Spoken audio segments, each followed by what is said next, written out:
us see this 2013 paper. In this particular paper, basically in most of the papers, what do? They either give a 2 marks question initially in your first short answers, and they give you a 3 marks question later. But in sometimes what happens is they're going to pick up the total of 5 marks in one question only. How? They're going to divide it into A and B, and in the A part they'll give you 1, 2, 3. Right? This is your 3 marks, and this is your 2 marks question. Right? Like that, they'll club together also and give you a question. So let us see the question, 2013 paper. So a reaction is second order with respect to A and first order with respect to B. Okay. First, what should I write? Careful, because you all the 3 marks, you have 1 mark. Try to write all the 3, even if you just like by chance if you don't know the answer, try to write the nearest answer at least. Okay, so what is a differential rate equation? Okay, I'm going to write the solution first. What do they say? I have to write the differential rate equation with respect to A and B. So as I very well know, rate is equal to K into concentration of A and concentration of B. So what did they say? They said A is second order kinetics, so the order will be 2. And B is first order kinetics, so the order is 1. So the first question first is done. I'm done with the first one, differential rate equation. I'm coming back to the second one now. What did they ask me? How is the rate affected on increasing the concentration of A 3 times? Now to the same reaction, they increasing the concentration of A 3 times. So this becomes 3A square into B. Correct? Yes. Now it is 3 times the rate has what will happen to the rate if this concentration has become 3 times. So how do you write this? You write this as basically 9K, isn't it?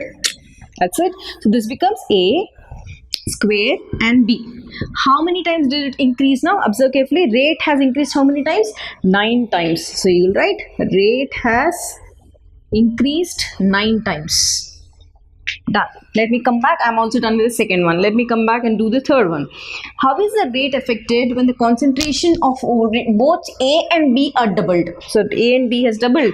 So A, again pick up the same thing. K, A has become 2 times and B also has become twice, doubled.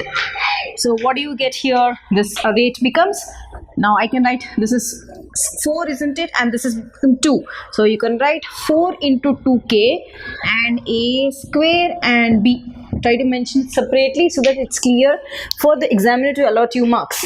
So how much it becomes? Now this becomes 8 times, isn't it? So what do you get? You get R is equal to 8K and concentration of A raised to B and concentration of B is like this. So this is your 8 times. So how much is the rate increased? Rate has increased 8 times. This is how you should write. Here the rate has increased 9 times, here the rate has increased 8 times, and you'll finish up your answer. Yes, now done. Let us do the next part of the same question. I've completed the first part. Let me do the B part now. Yes. So when I come back to the B part, first let us read what is given to us and then we'll start. So let us write the given data.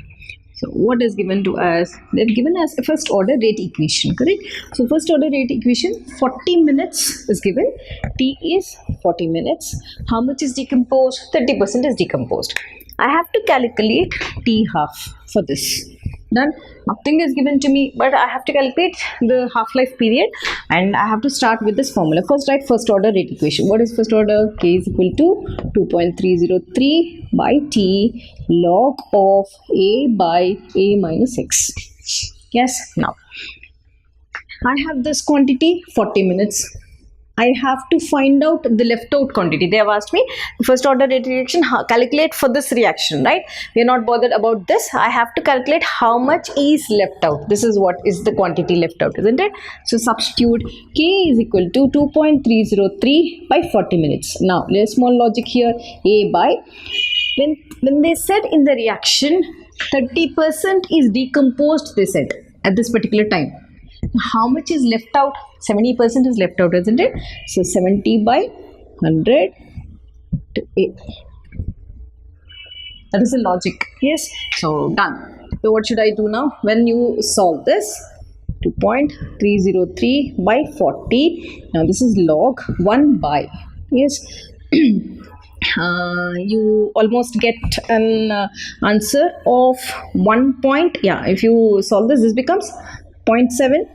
Yes, done. Now, when you solve this, you get A and A gets cancelled. When you solve this, you get an answer of K is equal to 2.303 by 40 log of 1.428. They've already given this value. So, how much is log of 1.428 given to us? 0.158.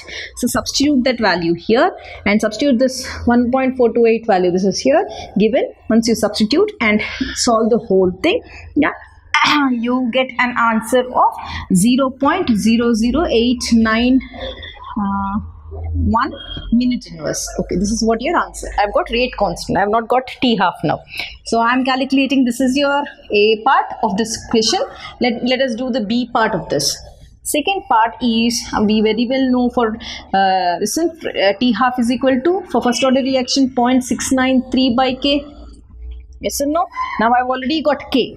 T half is equal to 0.693 by T half, K is 0.00891 minute inverse. This is what we have got. Answer after calculating. Yes. Now final answer, when I solve this, I get an answer of 77.78 minutes. Because this minute inverse, when it goes above, it becomes minutes. This is the formula. So let us come back and see. They've given us first order rate kinetics. I have to find out T half. Then I've written the formula here. I very well know they've asked me to calculate T half for the leftover thing, isn't it? I have to calculate how much ever reactant is left over. 30% is used in decomposition, the leftover part. So out of 30, the leftover is 70 by 100. This, you should not write this because initial, we have to find out this quantity. So I have solved this. So this becomes 0.7. Once this becomes 0.7, 1 divided by this 0.7, already they've given in the answer 1.428. Use that 1.428 here. So 1.428 log value is so much. Substitute that log value here and multiply the whole thing. You get this answer. K, I've got K. Now come back and do the T half part. T half is equal to 0.693 by K. Use that value here. You get 77.78 minutes as you utilize it. So 77.78 is a half-life period for this reaction.